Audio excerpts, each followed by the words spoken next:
তুমি একটা দিনও ফজরের নামাজ পড়ো না, আজকে আমি আব্বার কাছে নালিশ করিয়ে দিব। দাঁড়া, তোমার একটা উচিত শিক্ষার ব্যবস্থা আমি করতেছি। আরে থাম, বেশি কথা কস। একবারে জান্নাতের তে আল্লাহর অলি নেমে আইছে। নামাজ পড়ার সময় এখনো বহুত পড়ে আছে, নামাজ বহুত পড়া যাবে। এত ক্যাচার মেচর করবি না। সকালের ঘুমটা কত মিষ্টি মধুর লাগে তা তুই বুঝিস? যা, তোর আব্বার কাছে কবি কগে দেই কি করে আমাক, যা। আব্বা, আপনার ছেলে একটা দিনও ফজরের নামাজ পড়ে না, এত করে ডাকি তাও ওঠে না। আর কয় কি জানেন, ফজরের নামাজ পড়ে কি হবে? ঘুমের চেয়ে বড় কিছু কি আর আছে? আপনি যদি ওর উচিত শিক্ষা না দেন, আমি বাপের বাড়ি চলে যাব। আচ্ছা, তুমি যাও বৌমা, ওরে কিভাবে নামাজ পড়িতে হয় ও আমার জানা আছে। আজকে আসুক নাস্তা করতে, তারপরে ওর সাথে কথা কওয়া নেই। আজকে একটা উচিত শিক্ষা করে আমি দিবই, তুমি কোনো টেনশন নিও না। তোমার বাপের বাড়ি যাওয়া লাগবে না। এই সমস্ত ফাজিল চ্যাংড়াকে কিভাবে সাইজ করতে হয় আমার জানা আছে। কিরে শাকত, তুই বলে একদিনও ফজরের নামাজ পড়তেছিস না ঠিক মতো, কি শুনতেছি এগুলা? শোনো আব্বাই, ফজরের নামাজ নিয়ে কথা কবা না। ওই সময়টাই আমার ঘুম সবচেয়ে ভাল লাগে। তা কইলি তো অভিনয়, এই নামাজ অনেক গুরুত্বপূর্ণ, এটা তোমার বুঝতে হবে। শোনো আব্বা, নামাজ আমার ব্যক্তিগত। এটা আমি পড়লি পড়বো, না পড়লি না পড়বো, এটা আমার ইচ্ছা। তুমি এত চাপ দিবার পারবে না। এ তো দেই সেইতে যাওয়া লাগছে। আমার দরকার কই, হৃদয় দেয়ার মালিক আল্লাহ। বাবা শোনো, আবু দাউদ থেকে একটা হাদিস কই।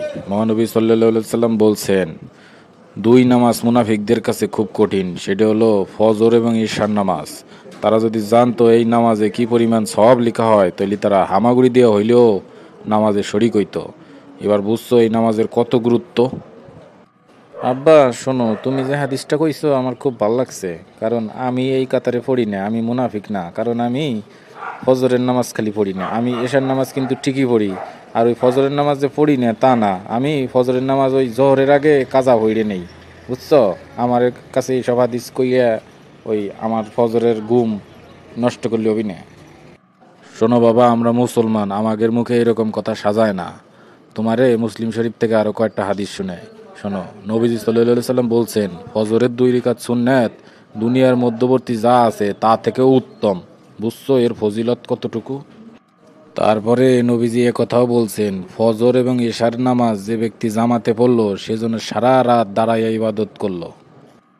যে ফজরের নামাজ পড়ে সে আল্লাহর জিম্মায় থাকে। বুঝছো কতগুলো ফজিলত তুমি মিস করতেছো?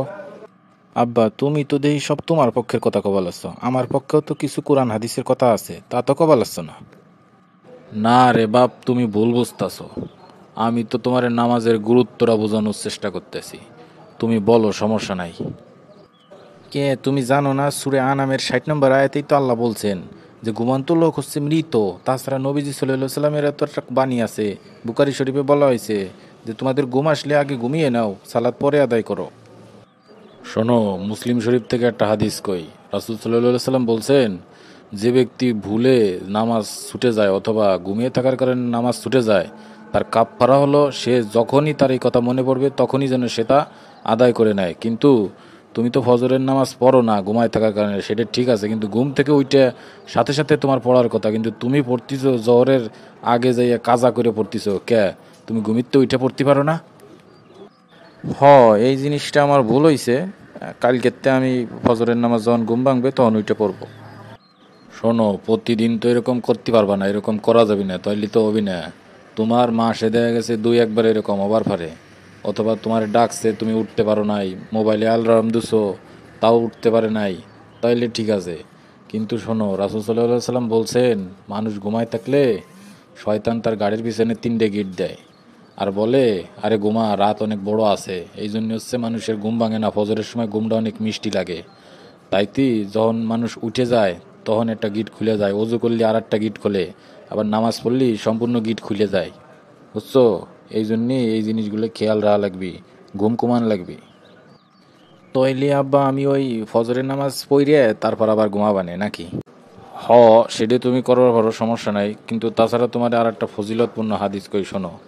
সেটা হলো, সূর্যোদয়ের আগে এবং সূর্য অস্তের আগের নামাজ যারা পড়বি তারা কখনো জাহান্নামে যাবি না, মানে আসর আর ফজর আর কি।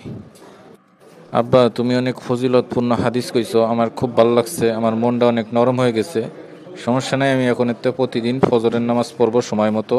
আর তোমার অনেক ধন্যবাদ এরকম ফজিলতপূর্ণ হাদিস আমার শোনানোর কারণে। আলহামদুলিল্লাহ, আল্লাহ যারে হেদায়েত দেয় এইভাবেই দেয়।